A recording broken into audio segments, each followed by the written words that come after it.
Maliban sa mga aswang, may iba pang nilalang ng dilim na lumalamon din ng sanggol sa sinapupunan ng isang ina.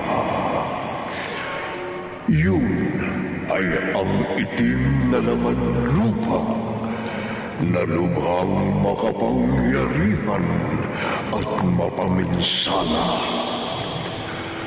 Ano kaya ang makapupuksa sa mistulang walang kamatayang malignong itim sa isa na namang gabi ng lagi?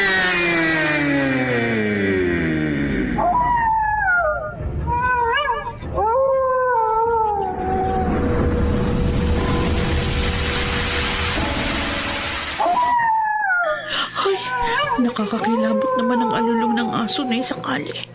Alam mo naman, kung makaalulong, parang may kinatatakutan. Hindi tuloy ako makatulog. 5 buwan pa naman akong buntis.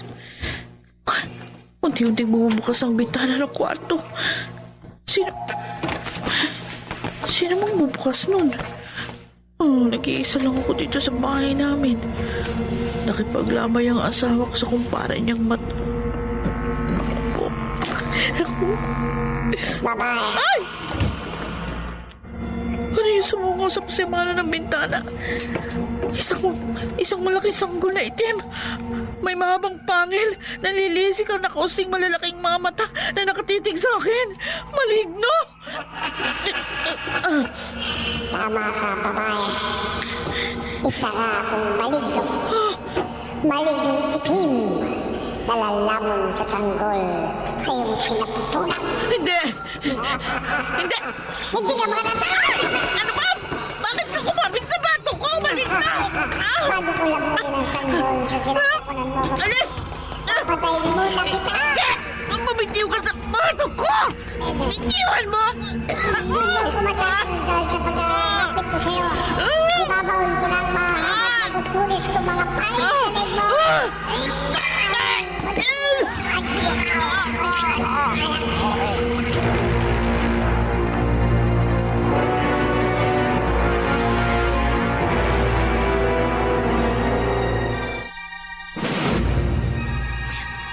Ano po, inay? May kabarangay po tayong pinatay kagabi? Oo, Eloisa.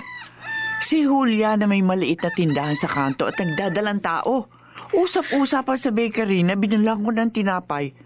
Natagpuan daw ang kanyang bangkay na may sugat sa leeg. Wakwakan dyan at nawawala ang sanggol sa kanyang sinapupunan.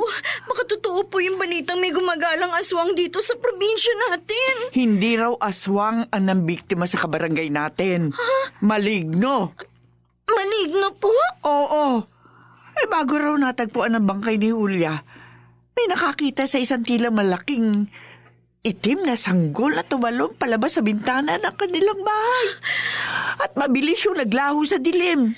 Nay, kung totoo po na may malignong pumapatay dito sa ating barangay, lagi ko nang pauuwiin na maaga si Eduardo dito sa bahay.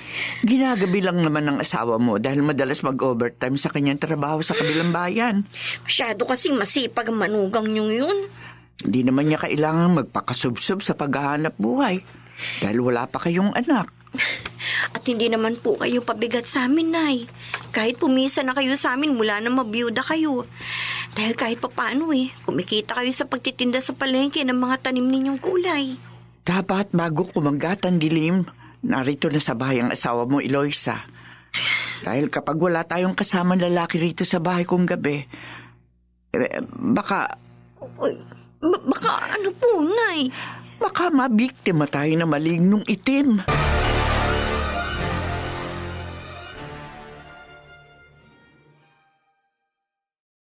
Huwag kang matakot, Eloisa. Bakit ikaw, Eduardo? Hindi ka pa natatakot sa maligno? Natatakot rin. May maligno itim nga raw na gumagala dito sa ating barangay.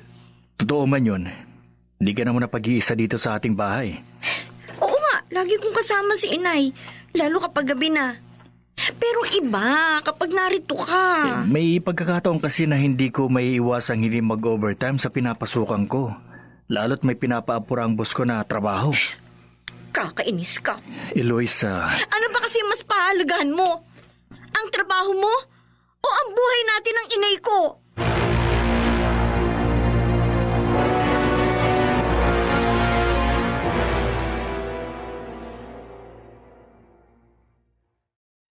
Maliit na bagay, Eloisa. Pag-aawayan niyo ng asawa mo. Maliit na bagay po ba ang buhay natin, inay? Oo, naiintindihan kita. Kayaanin po ba ni Eduardo ang kinikita niya? Kung mapapahamak naman ang kanyang pamilya. Pero naiintindihan ko rin ang asawa mo. Ang ipinakikiusap ko lang naman po sa kanya, huwag siya magpapagabi ng uwi. Anak, mahirap mawala ng trabaho. May intindihan na po siya ng boss niya kung ipaliliwanag niyang may gumagalang maligno dito sa ating barangay. Kaya kailangan niya lagi umuwi na maaga. Ay, para hindi kayo magtalo ng asawa mo, gawin na lamang natin ang nararapat. Ano pong nararapat, Nay? Lumapit tayo sa maaari makatulong sa atin para hindi tayo mabiktima na malignong itim.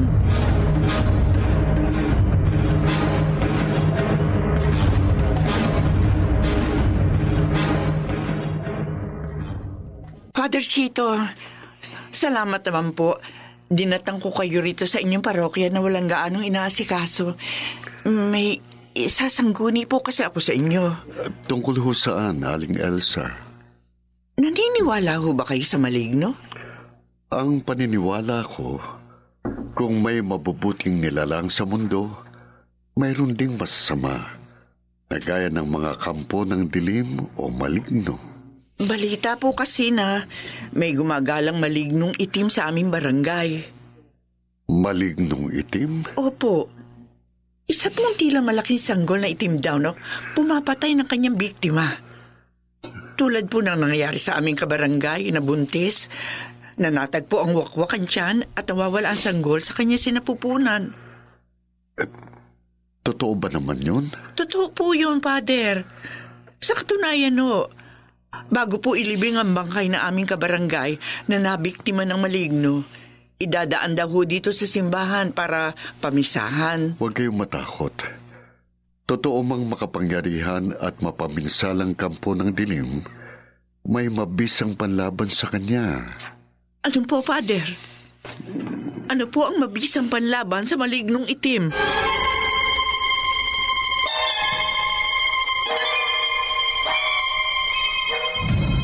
Dasal? Yun po ang sabi ng inay ko nang pinuntahan niyang pari na Asyang. Dasal daw po ang mabisang panlaban sa kampon ng dilim. Ay, yun ang paniniwala ng mga alagad ng simbahan. Totoo po ba yun? Ay, maging ang gaya naming mga arbolarya, naniniwala sa bisa at kapangyarihan ng paghingi ng tulong sa Panginoon. Pero sabi nga, nasa Diyos ang awa, nasa tao ang gawa. Kaya nga po naparito po ako sa inyo kahit sumangguni na sa pari ang inay ko. Balita hong mahusay kayong albularya at marami nang natulungan. Ay, sa Panginoon din nagmula ang aking karunungan. Nana Asya, may paraan po ba para hindi mabiktima ng malignong itim ang aming pamilya? Meron. May mga pangontra laban sa kampo ng dilim na ituturo ko sa iyo. Oh, salamat po.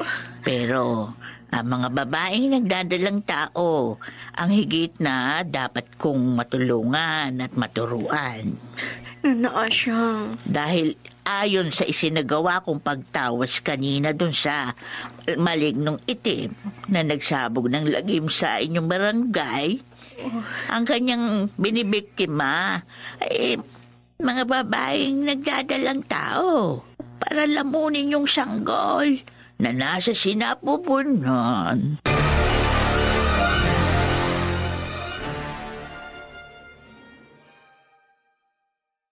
Totoo naman kaya ang sinabi sa'yo ng albularya ang pinuntahan mo, Eloisa? Malamang totoo yun, Eduardo. Dahil bago ko lumapit kay Nana Asyang, marami na kanyang natulungan. Oy, wala ka palang dapat ikatakot. Bakit wala? Dahil nga mga babaeng buntis ang binibiktima ng malignong nagsasabog ng lagim dito sa ating barangay. Hindi pa ako nagbubuntis. Ligtas na ako sa kampon ng dilim. Ay, ano bang ipag-aalala mo? Ang ikatatakot mo? Naturuan ka na ng albularya ng mga pangontra sa maligno. Lahat ng naituro sa akin ni Nana Asyang, dapat meron tayo dito sa bahay. Kaya nga, maghahanap ako ng mga yon. Dalawa tayo maghahanap, Eduardo. Nay, mabuti pa nga ho. Para wala nang katakutan ng anak ninyo. Gawin natin ang lahat ng pag-iingat para hindi tayo mabiktima ng kampo ng dilim. Eduardo, hanggang maaga pa, lumakad na kayo ni Inay. Maghihiwalay kami ng asawa mo sa paghahanap para madali kami makatagpo ng mga pangontra sa malignong itim.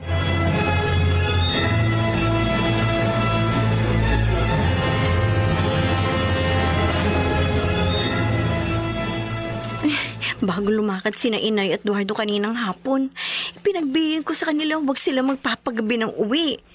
Pero madilim na, wala pa sila. Ngayon na isara ko na yung mga bintana. Sisiguruhin ko namang nakasara ang mga pinto habang nag-iisa ako dito sa bahay. Babae. Ano to nakatayo sa may pintuan ng kusina namin? Malaking sanggol na itim. Nakausli ang malalaking mata at may mahabang pangil. Ano to? Hindi ako karaniwang na tanggol, babae. Maligno? Tama ka. Isa na akong maligno. Malignong itim!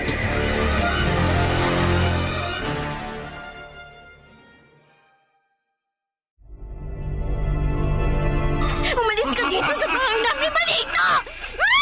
Kahit magsisigaw ka, babae, hindi ako aalis dito. Huwag ka lalapit sa akin! Lalapitan kita kung gusto ko. At walang makapipigil sa akin. Ano nangyayari sa'yo? Malayo pa ako, narinig ko nang sumisigaw ka. Eduardo, mabuti dumating ka na. Oh, bakit? May maitim na malaking sanggol sa tabi mo. Ang malignong itim! Maligno! Lumayo ka sa asawa ko! Huwag mo akong turuan ang dapat kong gawin, lalaki. Lumayas ka sa bahay na ito! Hindi mo ko masisindak. Kapag hindi ka umalis, ibabaon ko sa katawan mo ang talim ng ita ko! Tingnan natin kung mapipinsala mo ko. Irosa, tumabi ka! Haharapin ko ang maligno! Mag-iingat ka, Eduardo! Wala kang magagawa laban sa akin, lalaki. Malignong itim! Bago kami magawang pinsala sa amin ng asawa ko, hahatiin ko ang katawan mo ng aking itak! Hindi bumao ng talim ng ita ko sa katawan mo! Kampo ng dilim! Eduardo!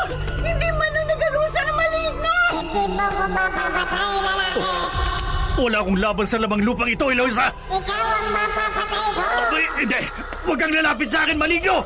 Ang bansik ng kapangyarihan ko naman ang ipatitikin ko sa'yo. Malignong itim! Huwag mong pinsalain ang anak at manugang ko! Inay, ano po yung dala ninyo? Palaspas ang Hugis Cruz, Eduardo. Isa sa mga mabisang pangontra sa kampo ng dilim. Nakakuha kayo niya ni Nay! Pinabenisyonan ko muna sa pare. Kaya natagalan bago ako nakauwi, Loisa. Akin na ang palaspas na Hugis Cruz, Inay. Eto, Eduardo. Akin na. Ngayon, itong gagamit kong panlaban sa'yo, laman lupa! Ayan. Ano ang ugilapit? Ha? Ididikit ko sa katawan mo itong palaspas na krus, malignong itim! Eduardo!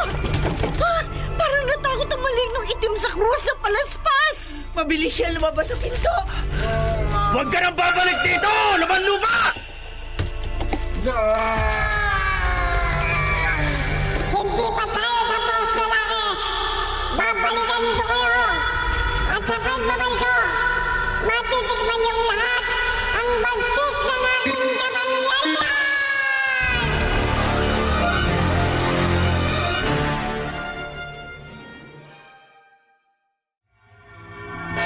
Ano ho, Aling Elsa?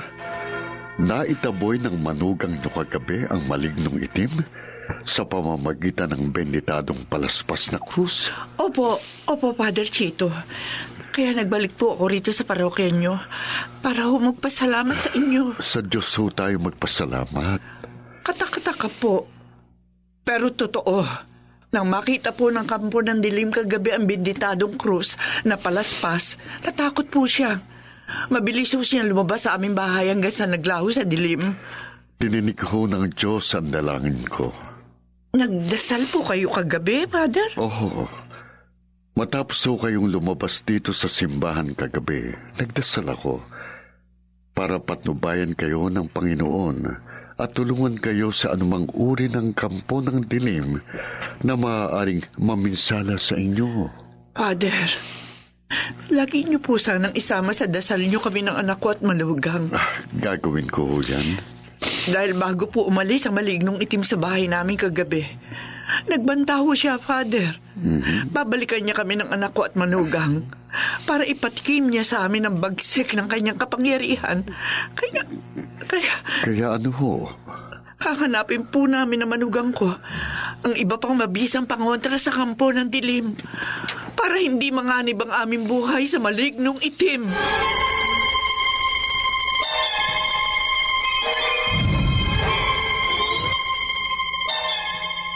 Nana Asyang, napakalaking tulong po sa amin ng aking asawa at inay ang pangontra sa kampo ng dilim na naituro ninyo sa akin. Mabuti nakakuha agad kayo ng mga pangontrang itinuro ko sa inyo bago nagpakita sa inyo ang maligno. Oo, naitaboy po ng asawa ko ang malignong itim dahil sa krus sa palaspas na pinabindisyonan pa po ng inay ko sa simbahan. Pero wala po nakuhang buntot pagi si Eduardo kaya nagbalik po ako dito sa inyo. Sayang. Bakit po? Ay, kung nakakuha kayo ng buntot pagi na maaari niyong gawing latigo, maaari niyong masugatan ng laman lupa na nagnanais mamerwisyo sa inyo at matatakot na siyang magpakita pa. Baka may alam po kayong makukunan namin ng latigong puntot pagi. Ay, magtatanong-tanong ako. Para po siguradong hindi na magbalik sa bahay namin ang malignong itim. Ay, malamang magbalik pa yun sa inyo. Bakit po? Bago ka dumating, nagsagawa ako ng ritual dahil nga gusto kong malaman kung anong uri ng kampo ng dilim yung nagsabog ng lagim sa inyong barangay. At malinaw yung mensaheng lumitaw sa pagtawas ko doon sa sinasabi mong malignong itim. Ano? Masidi ang kanyang hangaring balikan ka para lamunin ang sanggol sa iyong sinapupunan. Paano po mangyayari yun, Nana Asyang? Hindi pa naman po ako buntis. Pero maaari kang magdalang tao. Dahil sa kapangyarihan ng malignong itim.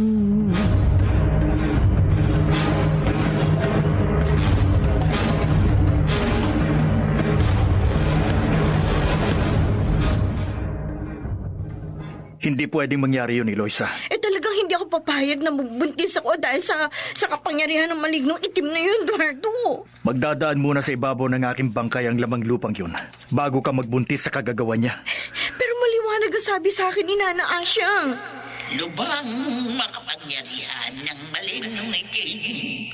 Dahil sa bagsik ng kapangyarihan niya, magagawa niyang magpula ng binhi sa sinapupunan ng isang babae sa ayaw o sa gusto ng kanyang biktima.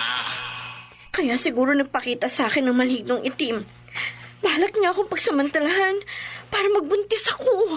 Hindi mangyayari ang kinatatakutan mo, Eloisa. Iyan ang sisiguruhin ko, Inay. Kaya gagawin ko ang lahat para makakuha ako ng latigong buntot pagi na may panlalaban ko sa malignong itim. Ako, Eduardo, gagawin ko rin ang lahat para matulungan si Eloisa. Nay, ipanatag mo ang loob mo, anak. Dahil anuman na mangyari, hindi ako papayag na magbuntis ka. Dahil sa kagagawa ng malignong itim.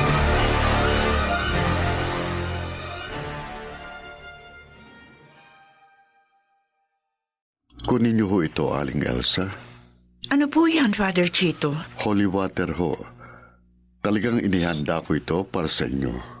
Kaya tama lamang na nagbalik kayo rito sa kapilya. Pero iba ho ang sadya at papakiusap ko sa inyo kaya ako naparito, Father. Oh. Aanin ko po ang benditadong tubig na ito. Baka makatulong ito sa pamilya nyo. Dahil sa marami ng pagkakataon, napatunayan ko ang bisa ng holy water laban sa mga kampo ng dilim. Salamat po, Father. Kaya lang po, Kaya lang ho, maging mabisa po kaya ang benditadong tubig laban sa makapangyarihang malignong itim?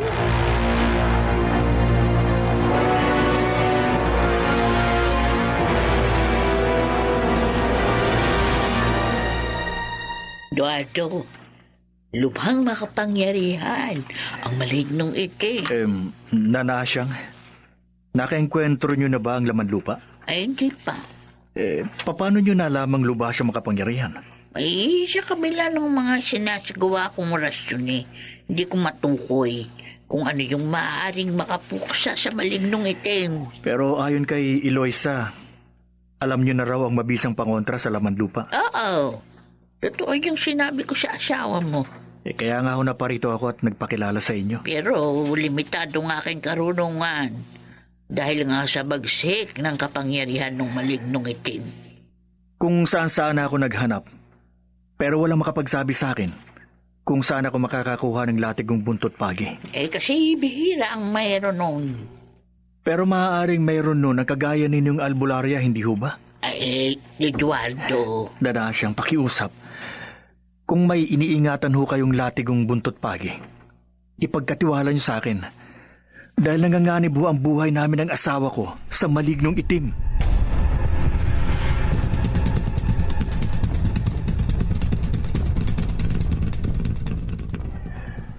Ay, salamat. Napakiusapan ko si Nana Asyang.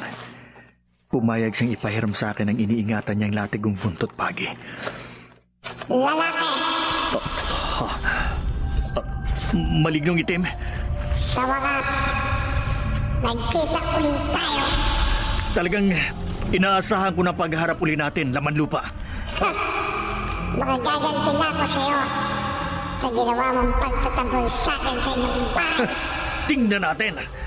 Sabot ko, latigong buntot tayo. Tama ka, malignong itim. Buntot pagi itong inilabas ko at ihagupit ko sa'yo!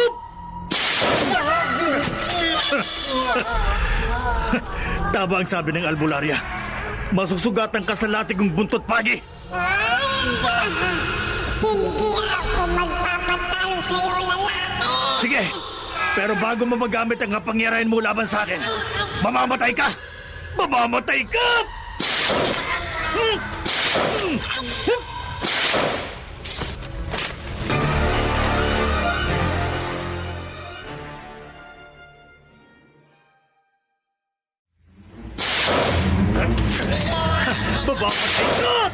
Yan!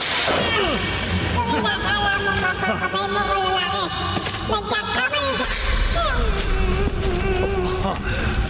Naglaho ang malignong itim. Laman lupa! Nasaan ka? Nasaan ka? Nasugatan mo ko, lalaki. Magpakita ka sa akin! Pero di ba ko mapapatay? Maglaban tayo! May araw kayo sa akin. Hindi ako natatakot sa'yo, maligno! Pagbabayaran mo ang ginawa mong panunod sa akin. Harapin mo ako, laman lupa! Pero wag mong idamay ang asawa ko! Pagbalik ko, matitikman mong bagsik ng aking kapangyarihan at paghiganti. Huwag kang magtago! Malignong itim! Tapusin natin ang ating laban! Maglaban tayo! Hanggang kamatayan!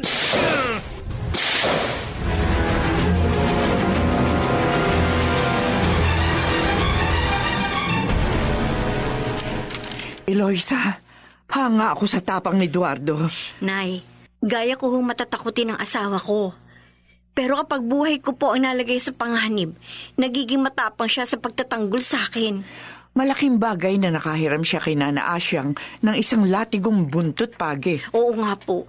Nasugatan daw po ni Eduardo ang malignong itim. Kaya nga wala na tayong dapat pang ikatakot sa laman lupang yon. Pero buhay pa po siya, Nay. Matapos siya masugatan ni Eduardo, malamang hindi na magpakita pa sa atin kailanman ang malignong itim.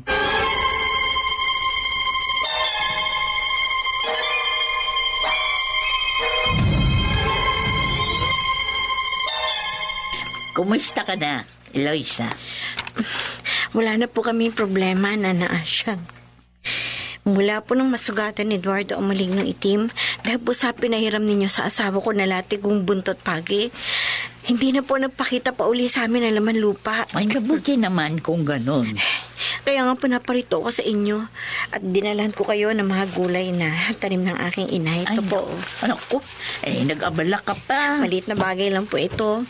Kumpara sa napakalaking tulong niyo sa aming pamilya. Hindi ko naman pinababayaran yung naitulong ko sa inyo. Sige po, hindi na po ako magtatagal. Ay, sige, ikaw ang bahala. Salamat dito sa pasalubong mo sa akin, ha? Dadalan ko po ulit kayo ng mga gulay sa ibang Ay, araw. salamat. Lulutuin ko agad itong mga gulay habang sariwa pa. Ikaw pala, Nana Asyang. Ha? Ikaw pala. Ang albularya kumakalaban sa akin. Malignong item?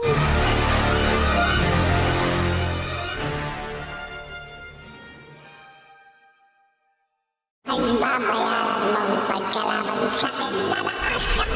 Makapangyarihan ka talaga. Malignong itim. Walang kumalaban sa akin nagtagalang buhay. Kahit hindi pa madilim ang paligid, nakakalitaw ka. Kilala na kita. Dahil sa ibang nakatuwang ko. Pinahirapan at pinagpakasakit. Ikaw ang nagpagaling sa kanila. Ngayon lang tayo nagkaharap. Alam kong may itinatago kang karunungan sa kabila ng iyong katandaan. Hindi ako natatakot sa iyo. Hindi ka natatakot. Dahil alam mo ang mga pangontra sa akin. Hindi mo ako makakante. Matalino ka. Hanggat nakasuot sa aking leeg itong kwintas na yari sa mga butil ng bawang, hindi ka makakalapit sa akin. May araw ka rin sa akin, Nana Asyang. Nga, huwag ka nang babalik! Malignong itim! Matitempuhan din kita. Mapapatay din kita.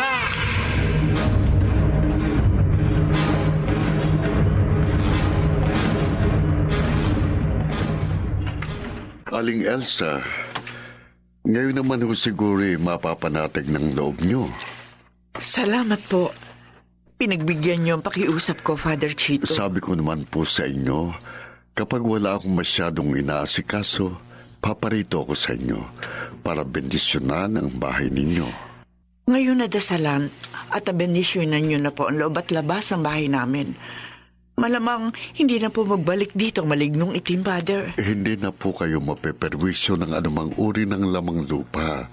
Basta't manalig kayo sa may kapal. Opo, Father. Opo, paano ho? Hindi na ako magtatagal. At may aasikasuhin pa ako sa kapilya. Father, bago po kayo umalis, maghapunan po muna kayo rito sa Huwag amin. na ho. Busog pa naman ako. Pagbigyan niyo na po ako. Tena ho kayo sa loob ng bahay. Sige ho, kayo ang bahala. Ano ba? Kahit anong gawin niyo, Aling Elsa, hindi niyo mapipigil ang gitgit at pagiganti ko sa inyong pamilya.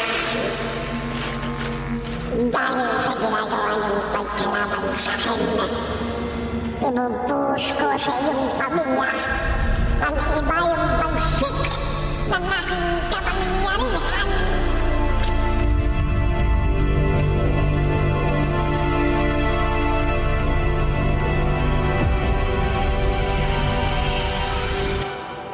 Eduardo, ayon kay Nana Asyang, lubhang makapangyarihan ng malignong itim. Iniisip mo bang dahil sa kapangyarihan ng laman lupa, maaari pa niya tayong perwisyoin? Oo. Kaya nga hindi ako makatulog. Huwag mong takutin ang sarili mo. Pero hindi mabura sa isip ko ang banta sa'yo. Ang banta sa pamilya natin ang malignong itim. Hindi pa tayo tapos, lalaki. Babalikan ko kayo. At pagbabalik ko, matitikman yung lahat ang bagsik ng aking kapangyarihan. Napatunayan na natin ang kapangyarihan ng malignong itim, Eduardo. Hindi siya tinatabla ng itak. Oo. Pero nasusugatan siya sa hagupit ng latigong buntot pagi. Hindi natin alam kung hanggang saan ang kapangyarihan ng malignong itim. Ipanatag mo ang kalooban mo. Ano man ang mangyari, hindi kita pababayaan. Hindi tayo pwedeng kantiin ng malignong itim hanggat nasa pag-iingat ko ang buntot pagi. Iyan ang akala mo, lalaki. Eduardo, ang malignong itim narito sa loob ng ating kwarto. Paano nakapasok dito ang kampo ng dilim? Nabindisyon na ang loob at labas ng bahay natin. Sinabi ko na sa iyo, babalik ako para maghiganti sa iyo. Ang buntot pagi ang bahala sa iyo, itim na laman lupa. Tingnan natin kung masusugatan muli ako, lalaki. Eduardo, ang itim na kampo ng dilim. Dumami! Napaligiran tayo ng maraming malignong itim. Paano ko malalabanan ng laman lupa? Dinadaya niya ang aking paningin. Hindi mo na ako madadahil sa pagkakataong ito, lalaki. At mapapatay na kita. Matitikman nyo na ng inyong pamilya ang bagsik na naging pag-iganti.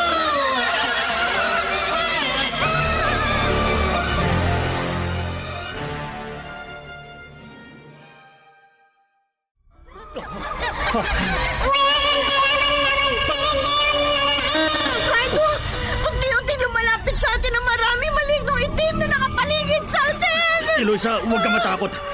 Lalabanan ko ang malignong itim. Iyahampas ko sa kanyang hawak ng latigong buntot pagi sa maraming maligno!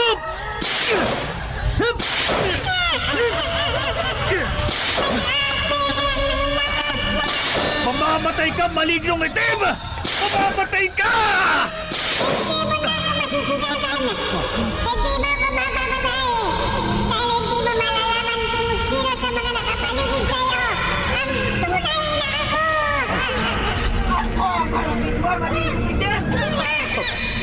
Sasabi ng itong benditadong tubig sa inyong lahat, mga maligno!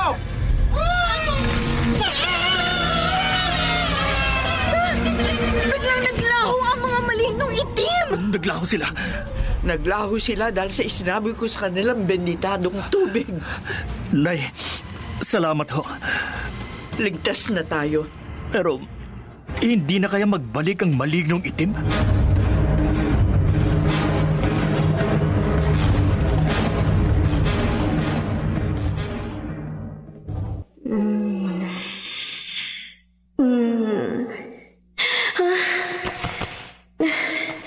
Nag-iisa pala ako dito sa kwarto.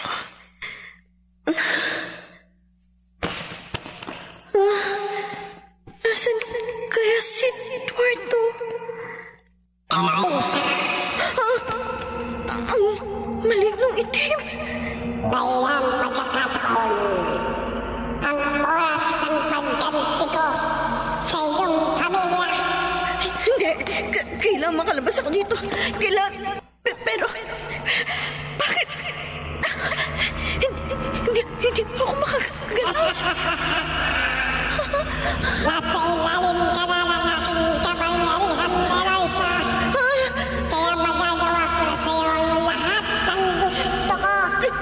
Hindi! Sa ayaw at sa gusto mo, ipupunla ko ang aking binhi sa iyong sinapupunan. Ang binhi ng isang maligno!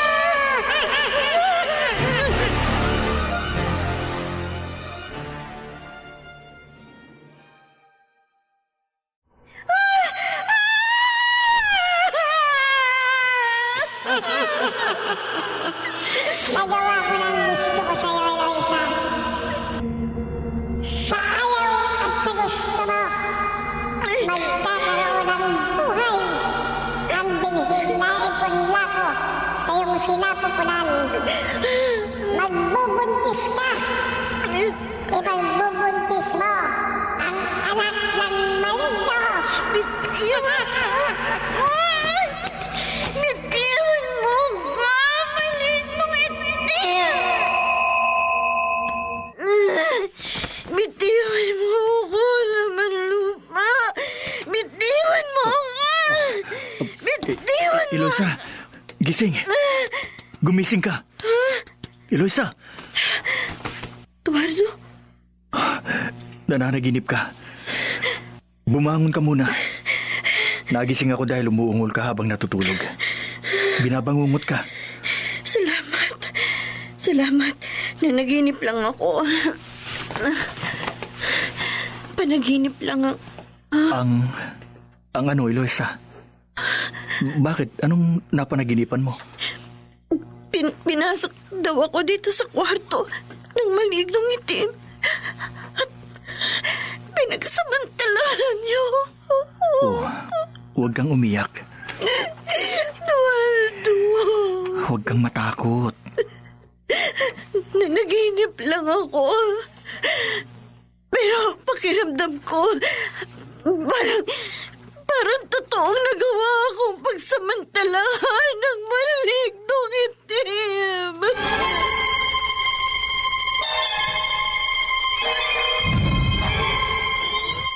Aling Elsa, wag ho kayong mabahala. Father, pasensya na po kayo. Napapadalas ang pagpunta ko rito sa inyong parokya. Wala hong problema sa madalas yung pagparito. Nagkakausap naman ho tayo kapag wala akong ibang inaasikaso. Kayo lang ho kasi ang takbuhan ko. Dapat ho na Panginoon ang una niyong takbuhan, anuman ang inyong problema. Magdasal ho kayo. Pero Father, hindi ko po kasi maiwasang hindi mabahala. Ipabahala niyo na ho sa Diyos ang inyong problema para hindi kayo nag-aalala. Kasi ho, Father, bago po ako naparito, umiyak sa akin ang anak ko. Oho. Dahil napanaginipan daw niyang pinagsamantalahan siya na malignong itim. Kadalasan naman ho na ang panaginip ay kabaligtaran ng katotohanan. Pero makapangyarihan po ang itim na laman lupa. Walang hihigit sa kapangyarihan ng Diyos. Father, Basta't manalig kayo ng anak mo sa Diyos at lagi kayong humingi ng awa at tulong sa Panginoon. Walang kampo ng dilim na makakapaminsala sa inyo.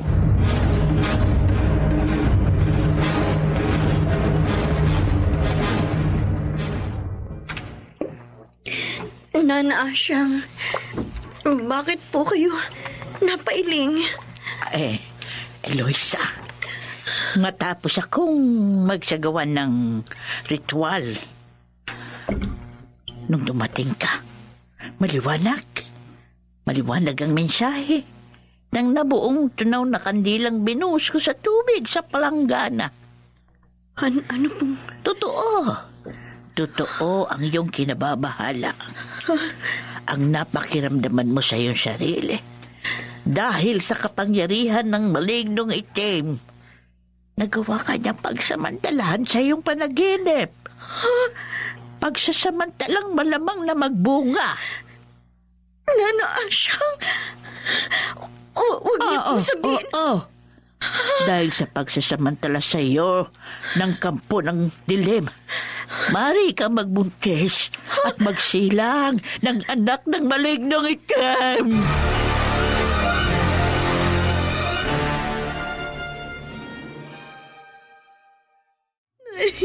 Eloisa, panatag mo ang loob mo. Paano po mapapanatag ang loob ko, Nay?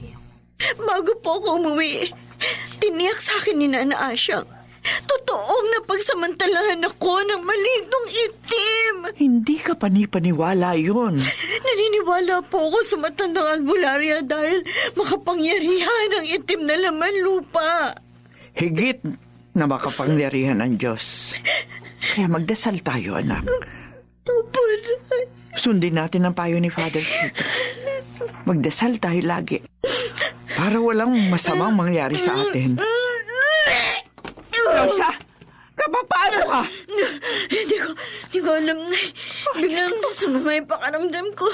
Parang babalag na. Habang wala pa rito sa bahay ang asawa, sasamahan kita sa doktor. Para malaman natin ang dahilan ng biglang pagduduwal mo.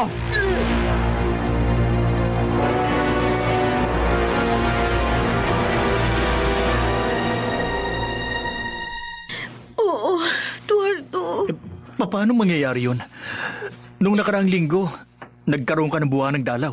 Ewan ko, hindi ko alam. Pero siniguro ng doktor na sumuri sa akin sa ospital na may buhay na pumipintig sa sinapupunan ko. Baka nagkamali lang siya. Eduardo, malamang totoo yung sinabi ng malignong itim sa akin panaginip. Anak ng itim na laman lupa ang ipinagbubuntis ko, Eduardo. Eloisa. Hayaan ba natin magsilang ako ng anak ng malignong itim?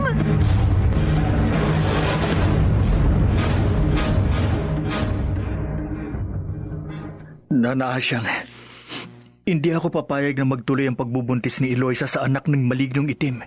Kaya naparito ako sa inyo. Ay, inaasahan ko nang paparito kayo sa akin, Eduardo, dahil sa kalagayan ng asawa mo. Baka matulungan niyo kami. Bago ka pa dumating, nagsagawa na ako ng orasyon para matulungan ko si Eloisa. Matutulungan niyo bang mawala ang anak ng malignong itim na ipinagbubuntis ng asawa ko? Ay, gagawin kong lahat ng aking nalalaman. Pero ano ho, Nana Asyang? makaya-kaya ng asawa mo ang napakahirap na paraan para mawala sa kanyang sinapupunan ang anak ng malignong itim.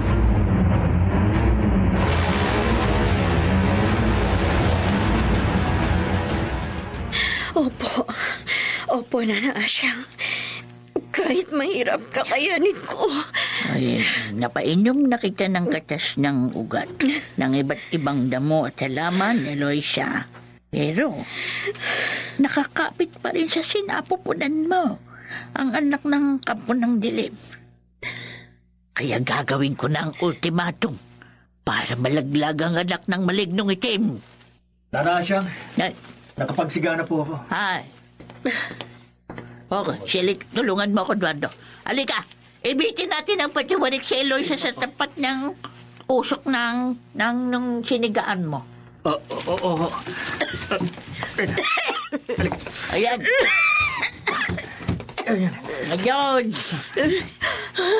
Ngayong nakabiting ka ng patiwarik sa tapat ng nakakasulasok na usok na siga, Eloisa, magsasagawa ako ng ritual at uusan ako ng orasyon para ilabas mo sa iyong bibig ang binhi ng malignong itim.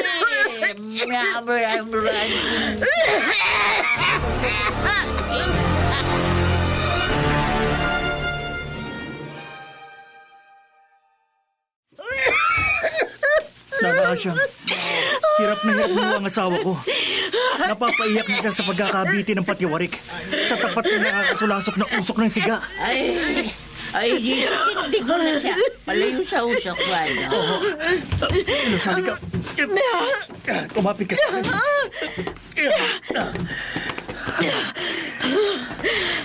Nana Asyang, nagtagumpay ho ba kayo? Hindi.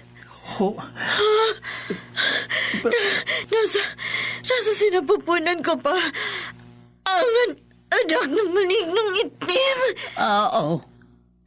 Pero, huwag tayong mawalan ng pag-asa. Magsasaliksik ako. Hahanapan ko ng lunas, ng paraan, kung paano matatanggal sa iyong sinapupunan ang binhi ng malignong itim.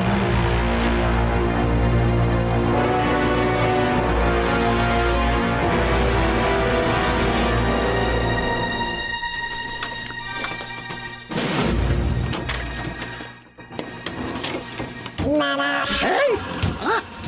Malignong itim! Ako nga, matanggal pula. Anong ginagawa mo dito sa loob ng pamamahay ka? Kinakalaban mo ko. Ay, tinutulungan ko lamang ang mga taong piniperwisyo mo. Pagbabayaran mo ang pagkalaban sa akin. Hindi mo ako mapipinsala. Bago ka makakuha ng pangontrol laban sa akin.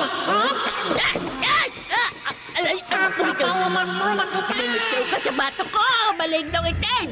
Bumitiw ka. Bumitiwan kita na natin. Pero kaya tumalun ako at kumapit sa batok mo. Bago kita bitiwan, ibabaon ko. Mahaba baba at matutulis ko ang mga plano mo sa leeg mo.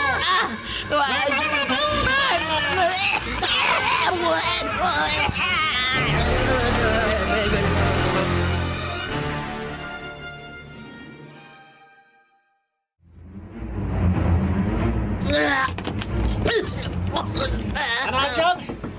Danasyang! Danasyang! Tulong!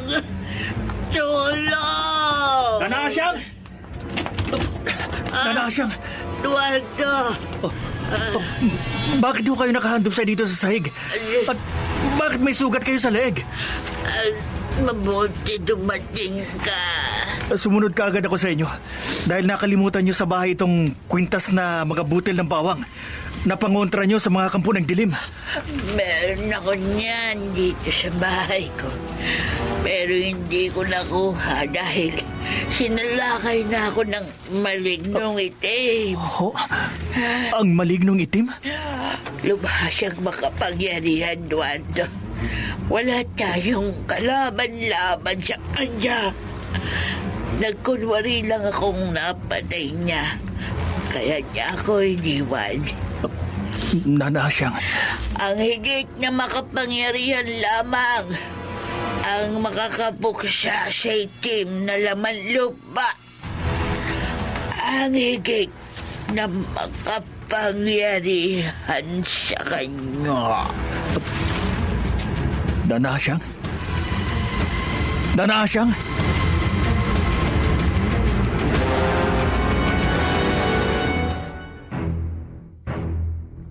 Aling Elsa, ang Diyos ho ang alam kong pinakamakapangyarihan sa lahat. Naniniwala po ako dyan, Father Chito. Kaya nga inuulit-ulit ko sa inyo at kahit kanino na lagi tayong dumalangin sa Panginoon. Sinabi ko na rin po yan sa anak kong si Eloisa at sa kanyang asawa para hindi po sila magproblema at hindi po sila mawala ng pag-asang matatanggal din sa katawan ng anak ko ang binhing ipinunla na malignong itim. May binhing ipinunla ho ang maligno sa katawan ng inyong anak. Opo, Father. Kaya nabuntis po si Eloisa. At kaya kahit gabi na, naparito po ako ulit sa inyong parokya.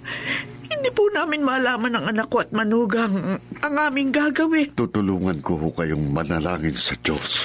Father, bukod sa dasal, may ibang paraan po ba na dapat namin gawin para mawala sa katawan ng anak ko ang ipinagbubuntis niyang anak ng maligno?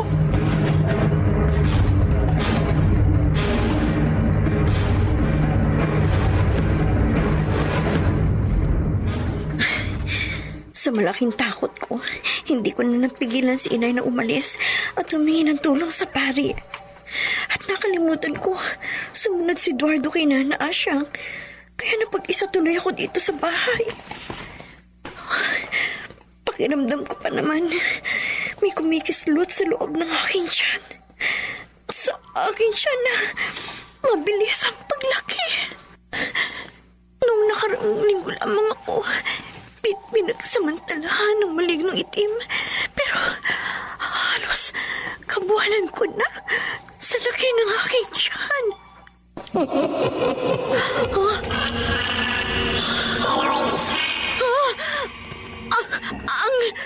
Ang malignong itim!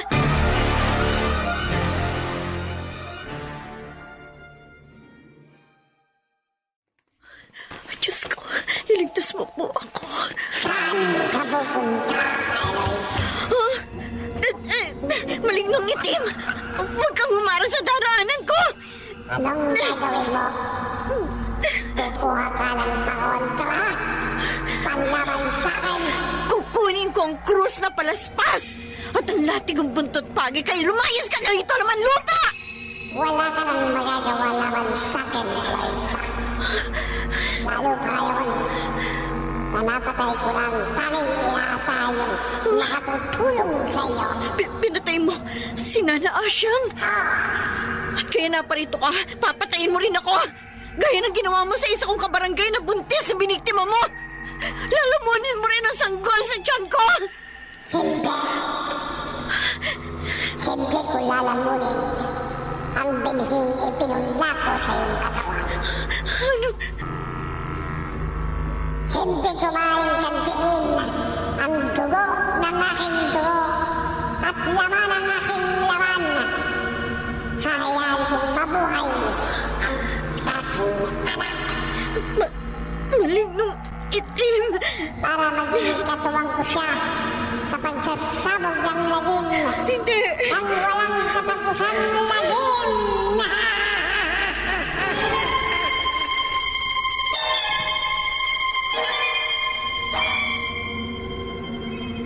Eduardo, sa susunod wag mo na akong iwan mag-isa.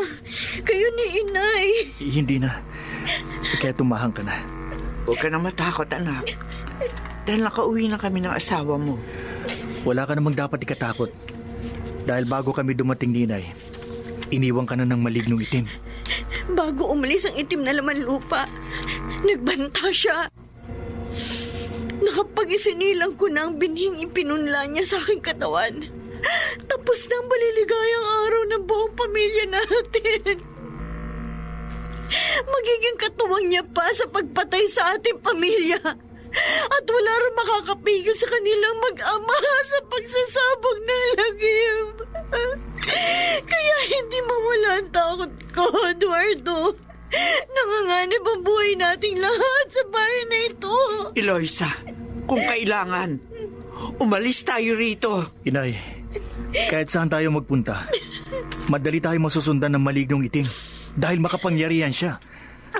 At wala na po si Nana Asyang na tanging inaasahan natin makakatulong sa atin. Anak, hindi ang albularya o kahit sinong tao. Ang Diyos, ang Panginoon natin lahat, ang higit na maaasahan natin makatutulong at makapagliligtas sa atin. Kaya magdasal tayo, anak. Oo, Inay. Magdasal tayo para hindi na magbalik dito ang itim na laman lupa. Sabay-sabay tayong tatlo na manalangin. Nanay. Eloisa, bakit hinawakan mo ang tiyan mo? Biglang kumirot ang tiyan ko. Ha? Ay, mga anak na ako. Ano? Eloisa! May dugo sa laylayan ng palda mo! Nararamdaman Eloisa. ko. Parang may lalabas sa katawan ko. Lalo kumirot ang tiyan ko. Napakasakit! Eloisa. Ha?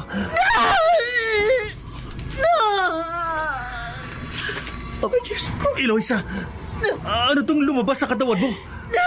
Ano tong isinilang mo? Isang maitim na sanggol na may mahahabang pangil! Nakakatakot ang anyo ng isinilang ko! Nakakapangilabot!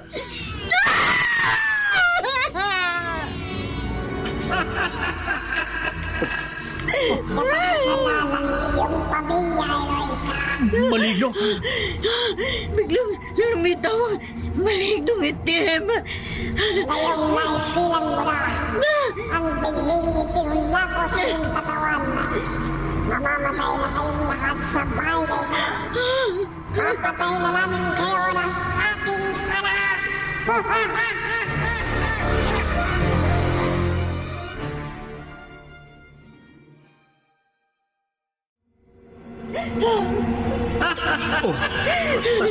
Maligayang pagsilang, mahal kong anak.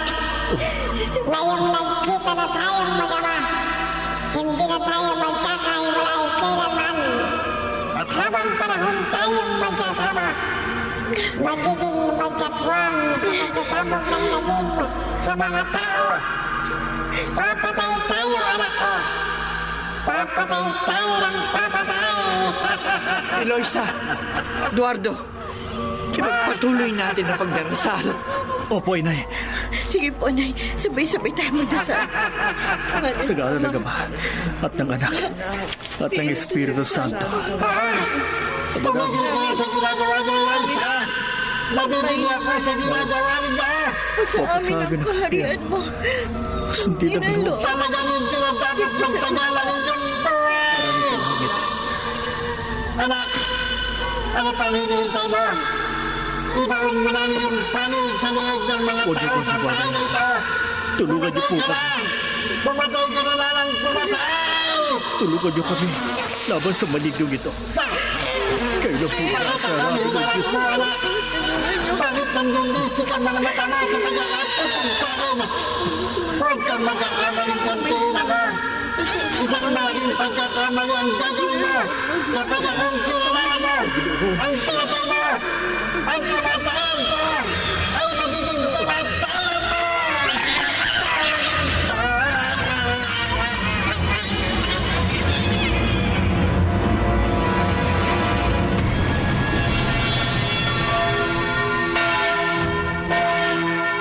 Eloisa, Eduardo, ligtas na tayo. Oo, Inay. Hindi nangyari ang masamang balak sa ating pamilya ng malignong itim. Ang itim na laman lupa. Siya ang napahamak, ang sinakma sa liig at pinatay ng binhing ipinunla niya sa aking katawan. Sa halip na sa pamilya natin, sa malignong itim, sa kanya nangyari ang lagim na nais niyang isabog dito sa lupa. Matapos mapatay ang itim na laman lupa, unti-unti ring nalagutan ng hininga ang bagong silang na maligno. Nasa itim na kampo ng dilim pala ang buhay at kamatayan ng bagong silang na laman lupa. Kaya naparito tayo sa simbahan para magdasal at magpasalamat sa Diyos. Dahil malaki ang naitulong na panalangin natin sa Panginoon sa ating pagkakaligtas sa tiyak na kamatayan. Totoong malaki. Napakalaki ng nagagawa ng dasal sa buhay ng tao, Inay. Ngayon, wala na tayong dapat pang katakutan. Dahil hindi na makapagsasabog pa ng lagim ang malignong itim.